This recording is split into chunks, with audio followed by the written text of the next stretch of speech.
From shrinking to thriving, how we changed our mindset from obsessing over being skinny to obsessing over being strong, and why it was such a positive shift for us. I'm Crystal.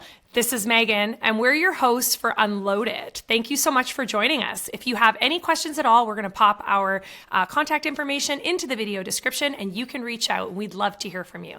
I'm excited to dive into this one today, Megan, because I think we can both, we have our own experiences with this, but I think so many women can relate because at some point, I think everybody's kind of had some type of obsession or, if not obsession, preoccupation with, shrinking and getting smaller. Yeah. And this is a lot of our clients right now. And honestly, it's probably something we still deal with on our own.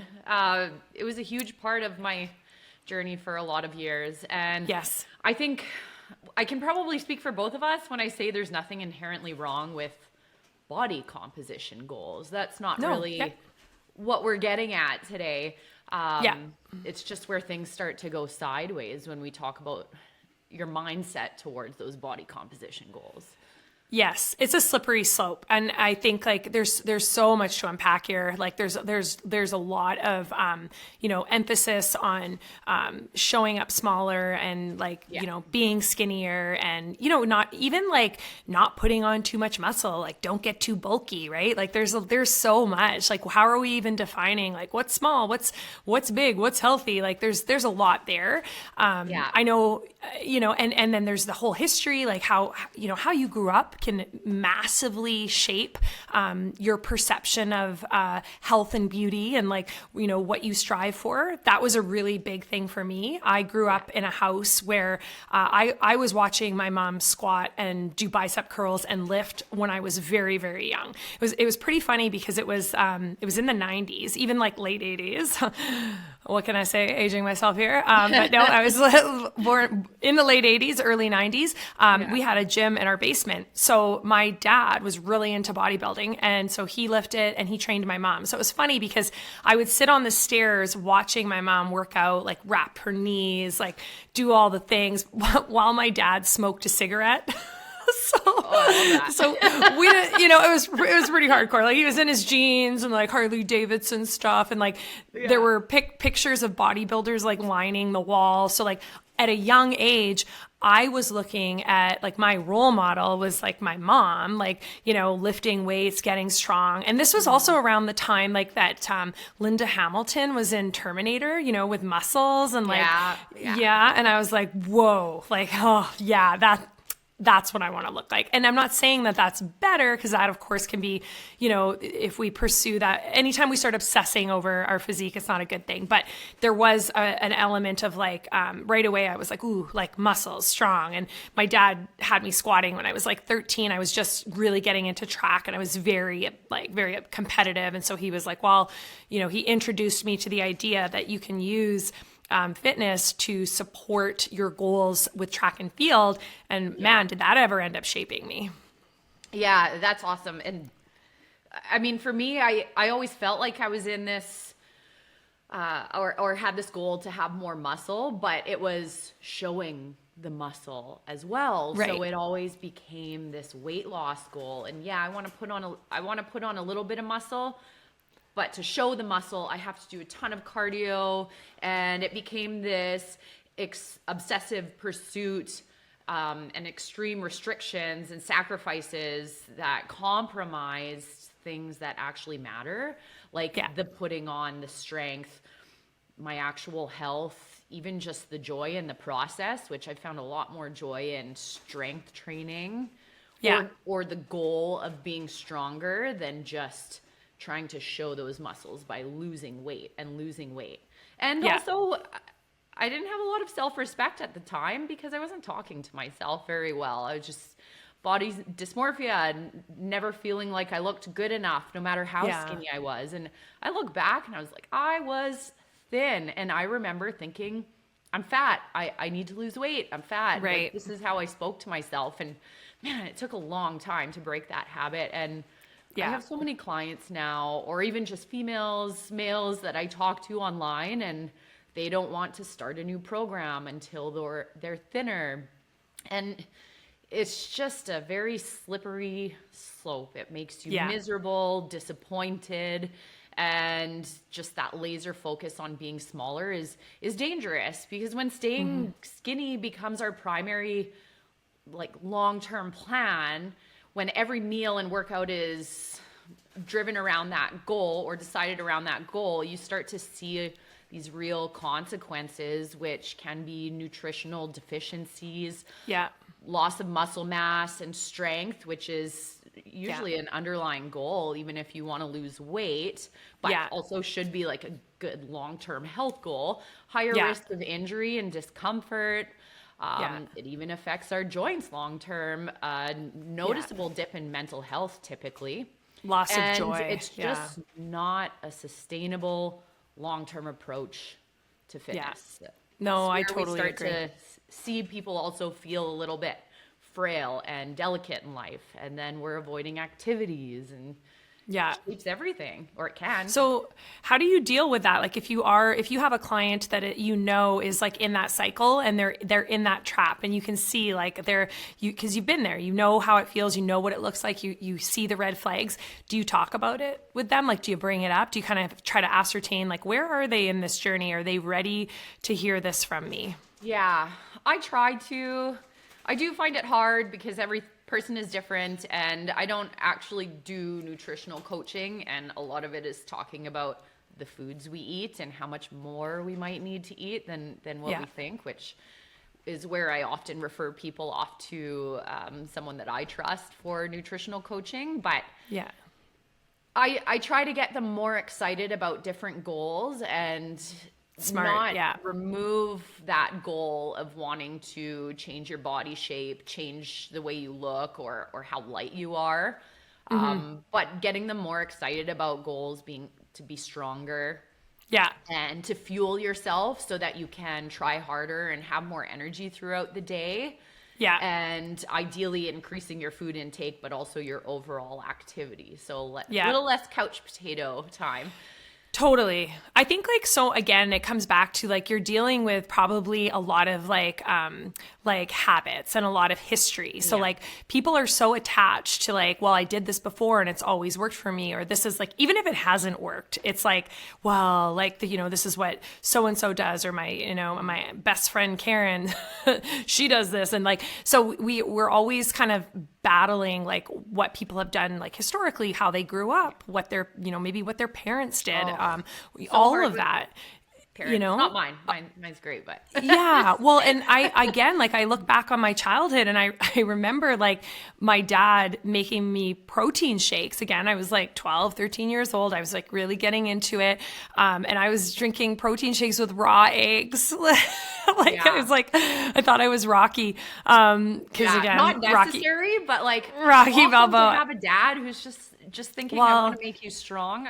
I want to grew make up you in a strong. household full of females, so yeah, we wanted to be strong, but we didn't really understand what that meant. That meant like, the little leg exercises on the ground, the abductor exercises, and elliptical, and then maybe your 5 to 10 pound weights. But it wasn't until I became an adult and started training, like, yes, where females were, but at the time, females weren't really training like that often, not the ones I knew. So it wasn't until I saw men training, and I'm like, what the hell?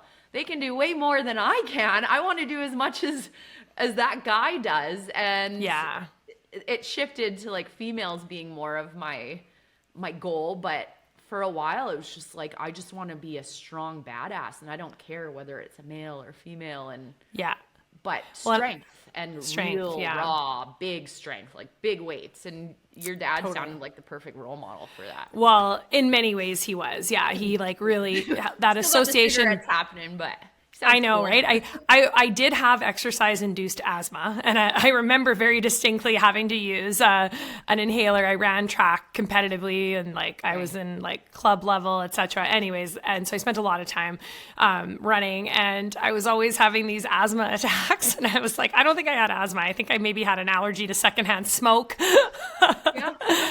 But yeah, I mean, he was well-intentioned. So I did have that positive association really early on with like performance, like getting in the gym, lifting, putting on muscle, and like also like how the foods you were eating and how much you were eating could positively impact performance. So like I would carb load before track meets. So like, you know, it was a real family effort where my mom was making like pasta salad, and like it was everything perfect in terms of like now, you know, knowing what I know, maybe not, but the idea was there. The principle was that, hey, we're eating to perform and we're eating to win. And that really stayed with me and that really shaped me. And I think probably the most negative experience I've had with, body composition goals was really when I did fitness and figure competitions. I dabbled a little bit in that, just to try. And like, I think I was also like, I was working through some injuries at the time, and I was like, oh, I can't really lift heavy. So like, maybe I'll do some more physique focused stuff. And that gave me such great insight.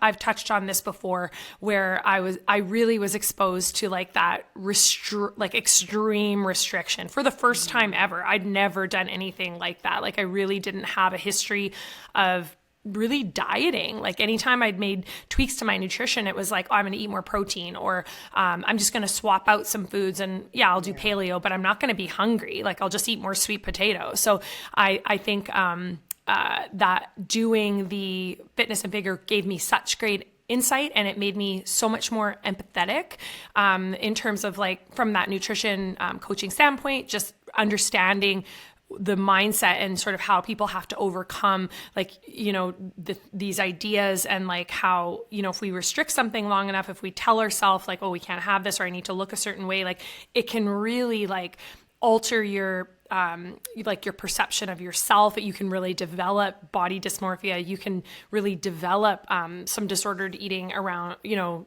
habits around eating and stuff. So that was probably the closest I've ever come to like, you know, really experiencing like, oh, obsessing over being skinny. And it was very like when I say skinny, like obviously achieving a certain physique to step on stage, and not the best experience in some ways, insightful in some ways, and like fun in some ways, but definitely, you know, and it took me some time to come back from that. So I really understood what people go through when they start. We have a lot of females who just live in that headspace for all of their life, or they do 40 or 50 when they're like, oh crap, they never let I it go. need to put on some muscle.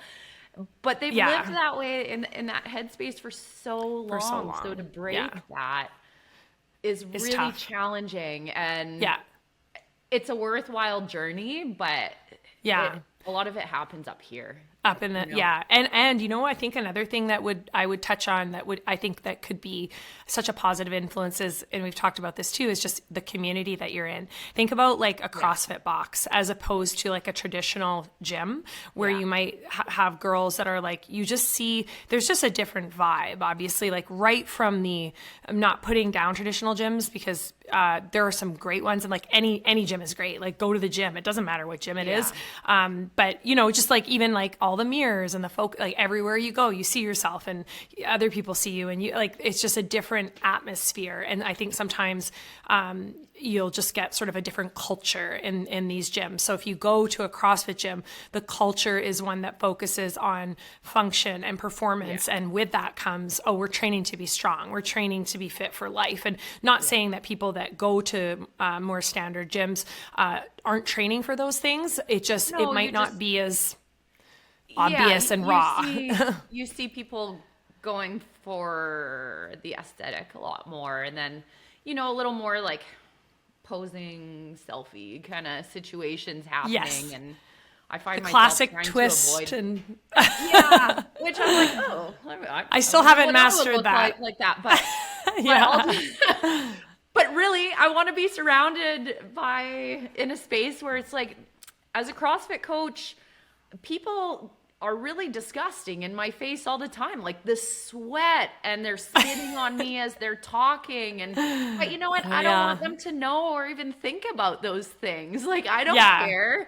I want them to be comfortable enough to just maybe have snot hanging out of their nose, but they're working hard and they're not worried about how they look. I will tell you if you have snot hanging out of your nose.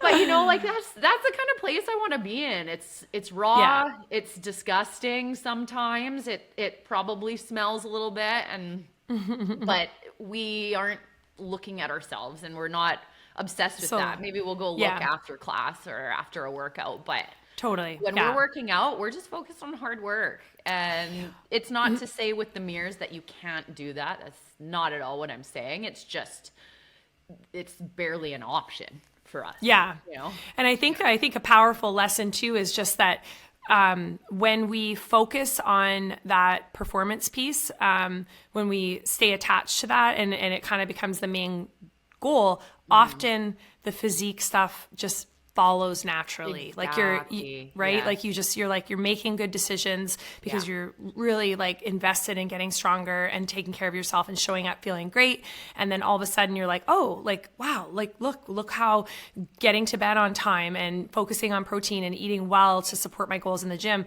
look what it's doing for me. And obviously at some point in your journey, you can put a finer point on that. Like if you decide, I really like something that's very common for me as a coach is to hear clients say, I want to look like I care. Like I want my outside to match my inside. Like I'm putting a lot of work in.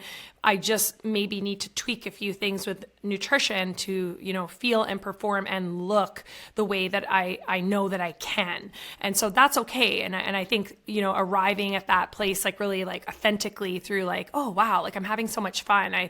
I want to keep doing this and I want to keep improving. Okay, what can I do next? Yeah. That's cool. Like that's a really good like way to pursue it, and it's a very healthy journey to be on. Just naturally arriving there. I think that's that's okay. Yeah, and naturally, like we kind of land in a space where we're like, whoa, like look what's happening with all these good decisions that I'm making. Like I and actually it's not got what I wanted and I got to my goals without yeah. trying to get there so hard. Right. And Sacrificing all of my personal happiness. yeah. And honestly, it was when I just started focusing more on eating to perform. So eating more than I was in the past and training to perform Yeah. rather than training to look a certain way. And then I started to get the look that I was going for and it just happened. And I had the strength and energy on top of that. Yeah. There's sort of an inevitability to it. Yeah. Absolutely. Absolutely. Yeah.